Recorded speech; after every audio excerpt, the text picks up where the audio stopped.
우리 좌우로 같이 한번 인사하도록 하겠습니다. 우리 진심으로 옆 사람의 눈을 또 쳐다보시면서 우리 이렇게 인사합시다. 잘 오셨습니다. 은혜 받읍시다.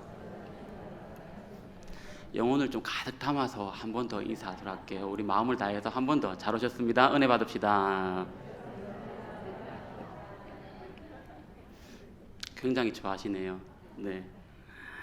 오늘은 하나님의 책망과 경고라는 주제로 함께 말씀의 은혜 나누기를 원합니다. 사실 아까 우리 권사님께서 조금 전에 기도를 하셨는데 이 말씀의 결론을 벌써 기도 때 다 이렇게 하셔가지고 나중에 어느 부분이 그거였는가 한번 이렇게 잘 매치를 해보시면 좋을 것 같습니다. 하나님의 책망과 경고인데요. 오늘은 이사야서의 이 마지막 장 66장의 말씀을 함께 나누면서 은혜 받고자 합니다.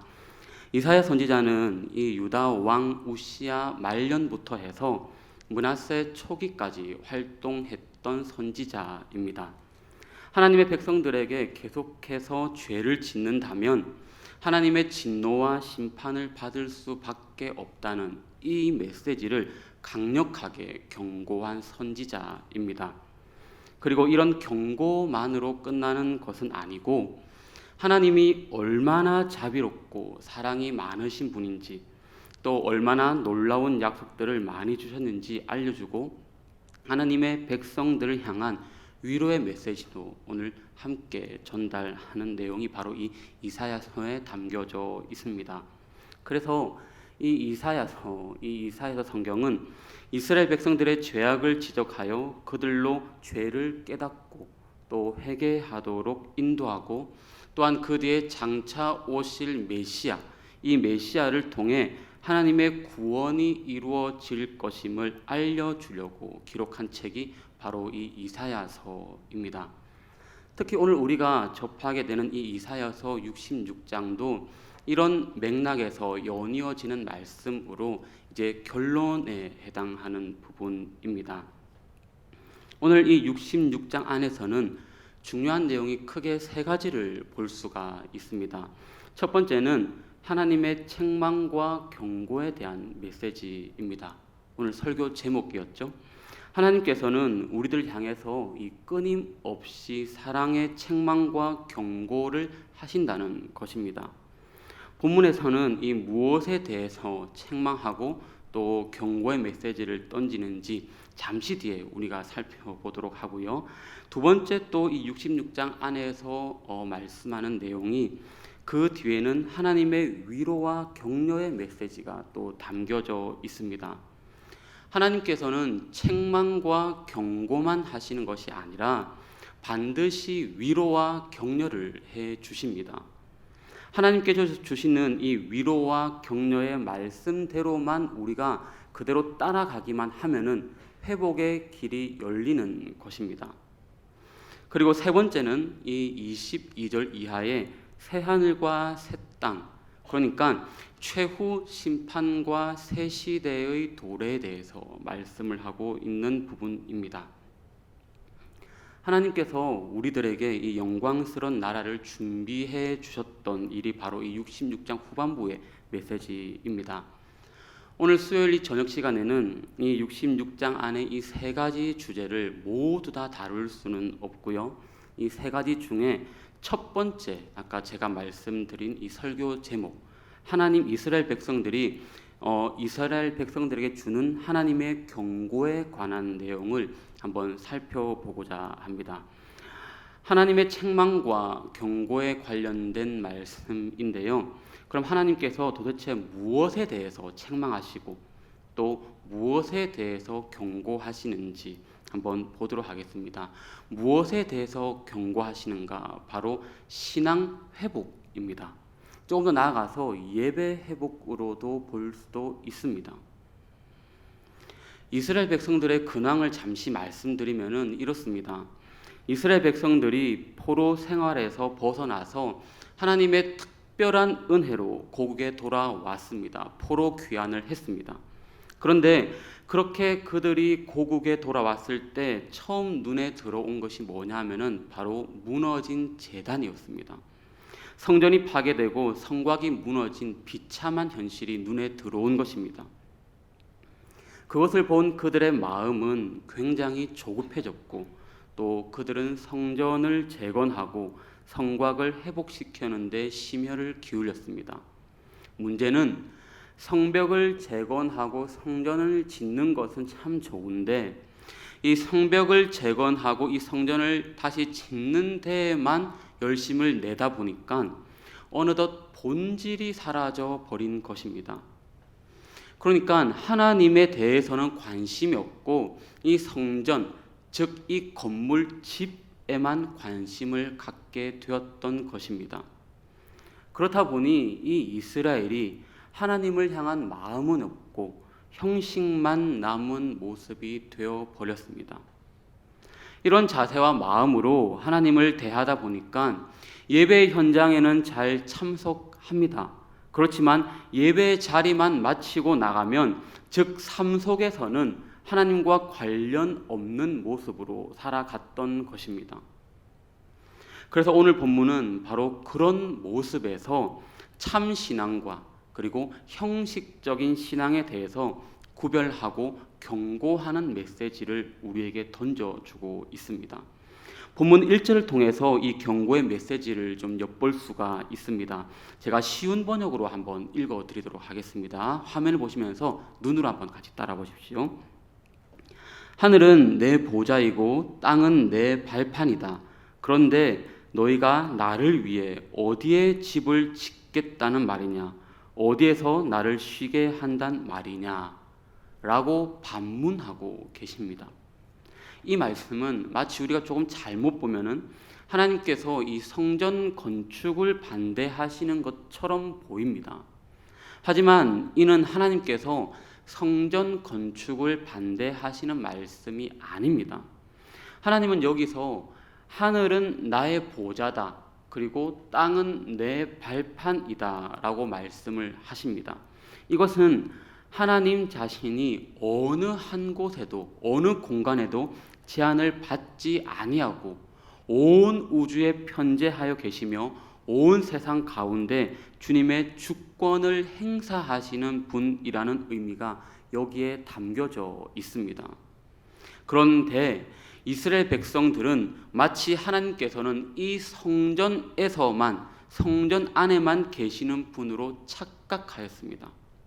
그래서 성전 이 안에서는 열심히 예배하고 열심히 제사를 드리면서 경건한 모습을 유지하고 있었습니다.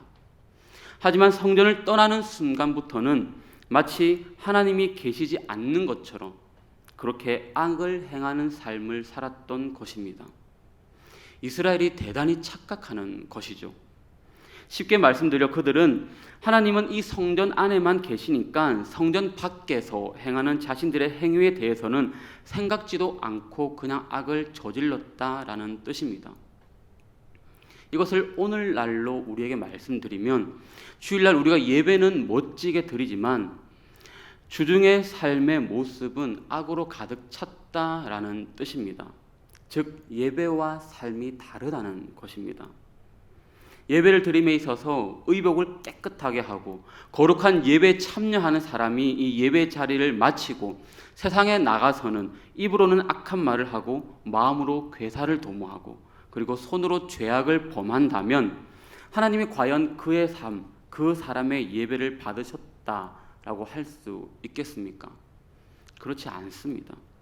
하나님은 이 예배자의 제의적 행위만이 아니라 그의 삶의 태도에 대해서도 면밀히 보시는 분이십니다.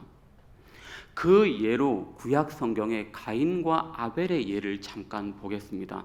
창세기 4장에는 우리가 잘 아시는 가인과 아벨이 등장을 합니다.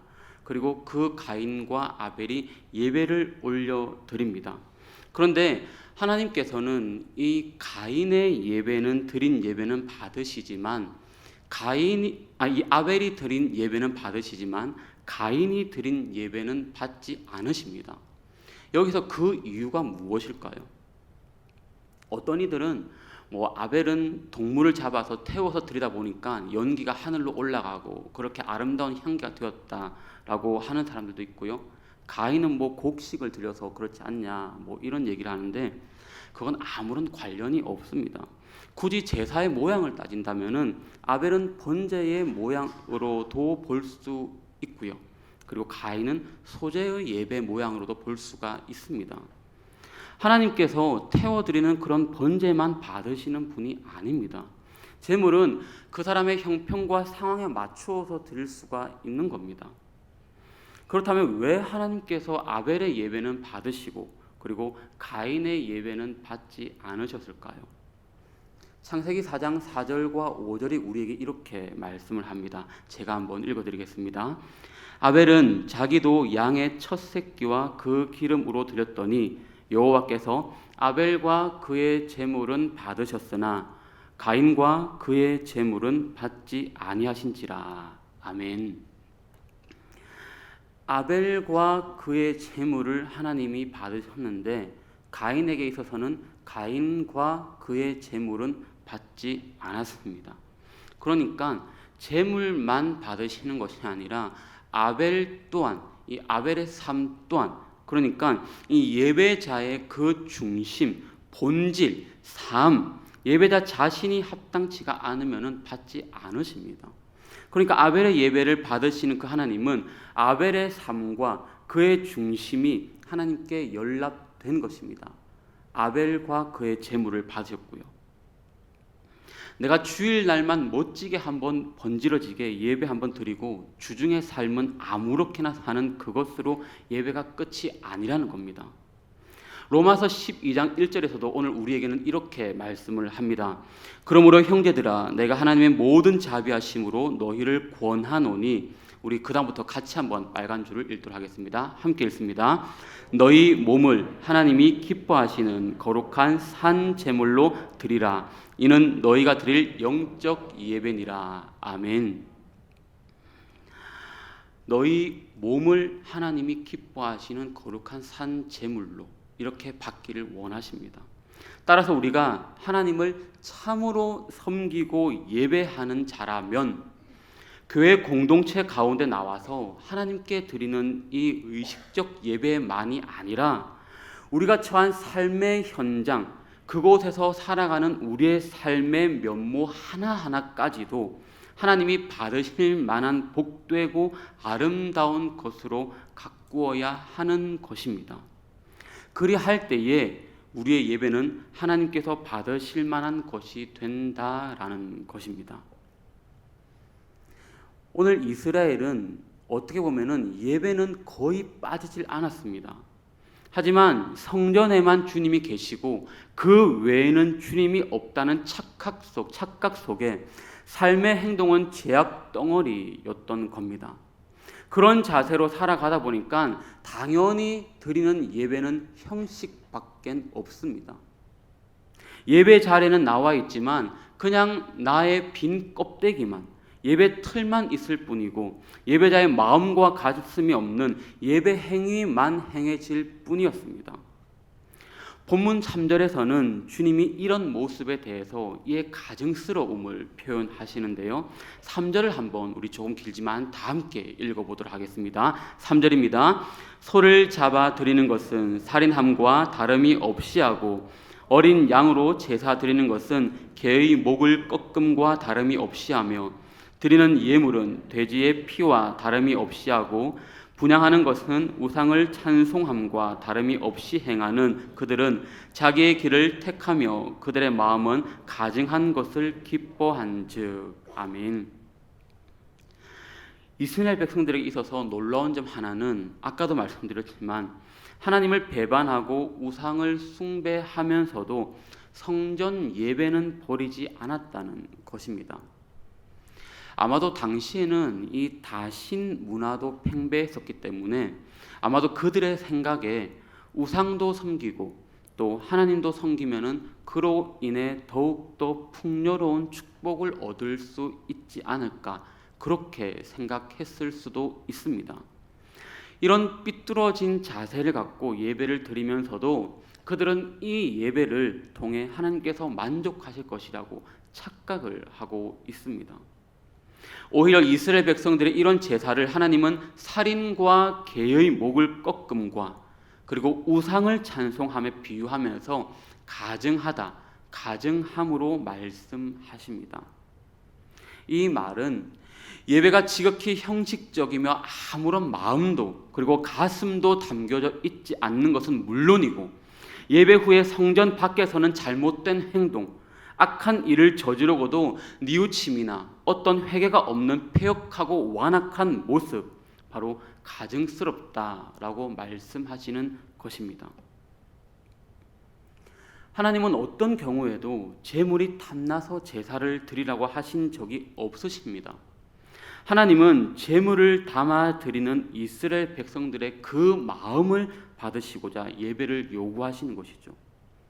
그런즉 악을 행하면서 제사를 드리거나 이 제사를 드리면서도 마음을 전혀 담아 드리지 않는 제물은 하나님 앞에 아무것도 되지 않고 오히려 그것은 가증한 것밖엔 되지 않습니다.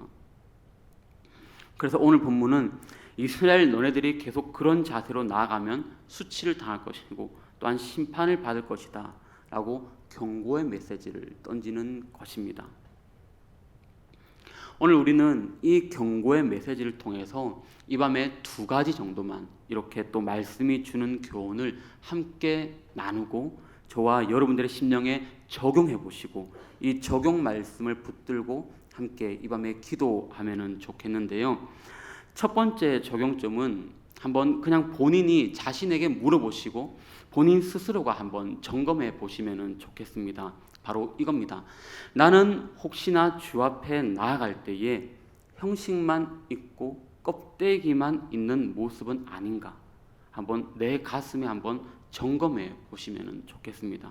예배 자리에는 안 빠지고 잘 참석하지만 가슴은 없고 주님을 찾는 갈망함 없이 뜨거운 간절함 없이 성소의 깊은 자리까지 가지 않고 마치 그냥 성전의 뜰만 밟고 돌아가는 그런 자세, 마음 없이 자리만 앉았다가 돌아가는 내가 아닌지 한번 점검해 보시고 본인 스스로가 자신에게 적용해 보시면 좋겠습니다.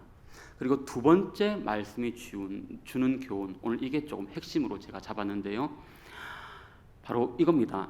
하나님께서 원하시는 예배자의 자세입니다. 그러니까 하나님께서 원하시는 예배자의 자세가 과연 어떤 건지 바로 그건데요.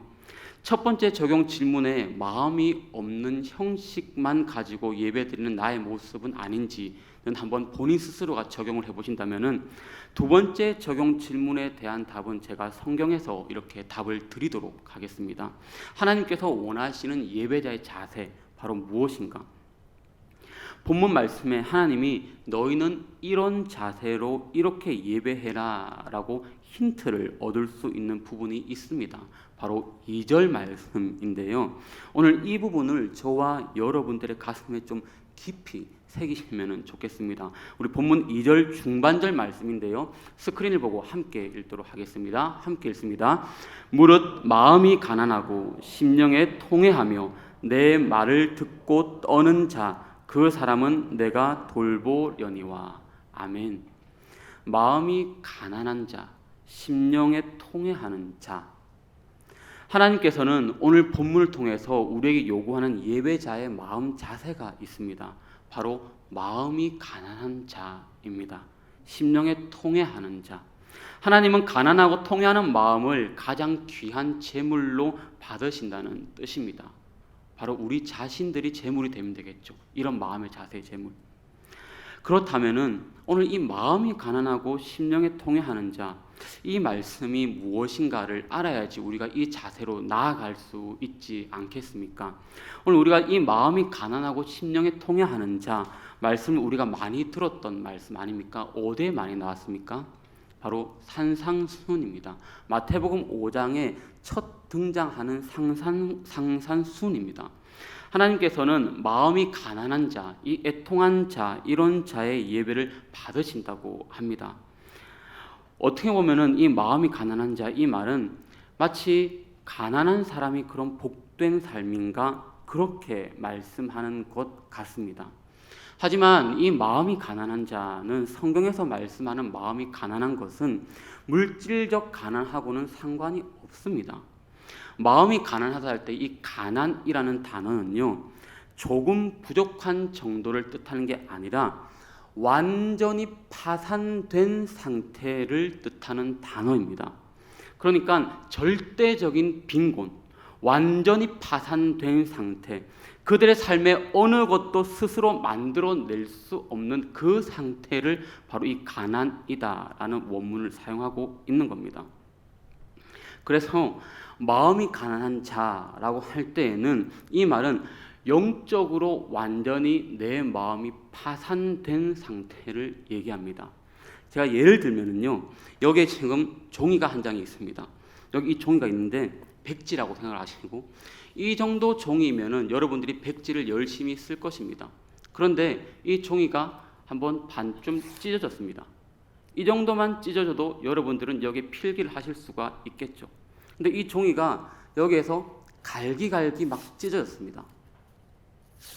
이것보다도 더, 제가 힘이 없어서 다 못 찢을 것 같아요. 네. 이 정도까지 더 갈기갈기 찢어졌습니다. 그러면 여러분들 이 종이를 사용하시겠습니까? 못 하시겠죠. 바로 이 상태를 얘기하는 겁니다. 여러분들의 마음의 자세. 그러니까 내 마음이 완전히 파산된 상태, 갈기갈기 찢어져서 내 힘으로는 어떻게 회복해 볼 수 없는 그런 상태, 그런 자가 하나님 앞에 가난한 마음을 가지고 나가는 겁니다. 마음이 가난한 자는 내 심령이 완전히 파산되어서 내 힘으로는 전혀 나아갈 수 없는 그런 연약한 존재, 자신이 완전히 무능력하다는 것을 깨닫고 자신의 존재가 무가치한 존재라는 것을 느끼고, 그렇기 때문에 나는 내 힘으로 할 수 있는 게 아무것도 없고 하나님의 도움 없이는 나는 살아갈 수 없는 존재입니다 라는 이 사실을 깨닫고 온전히 주님만 신뢰하는 사람을 뜻하는 것입니다. 이런 마음이 가난한 사람이다 라고 말씀하는 것입니다. 이런 마음으로 오늘 여러분들이 예배 자리에 나왔다고 한번 생각해 보십시오. 이런 마음으로 예배 자리에 나온 사람은 오늘 이 예배 시간이 너무나도 귀할 것입니다. 나는 지금 이 예배를 통해서 하나님 만나지 않으면 안 되는 것이고 하나님의 은혜가 없으면 되지 않는 자입니다. 그렇기 때문에 그런 자는 이 시간을 통해서 주님을 간절히 찾게 될 것입니다. 간절히 갈망할 것입니다. 하나님께서 원하시는 예배자의 자세도 바로 이겁니다. 본문 아까 2절에 마음이 가난한 자, 나는 오직 하나님의 긍휼과 은총밖에는 내가 기대할 수 있는 것이 없습니다. 오늘도 예배를 통하여서 하나님의 긍휼을 간구합니다. 은혜를 구합니다. 찬송을 통해서 주시는 은혜가 없으면 안 되고 말씀과 기도를 통해서 나에게 주시는 은혜가 없으면 나는 아무 의미 없는 존재입니다. 주님께서 오늘도 이 예배를 통하여서 나의 가난한 심령을 성령으로 채워 주옵소서.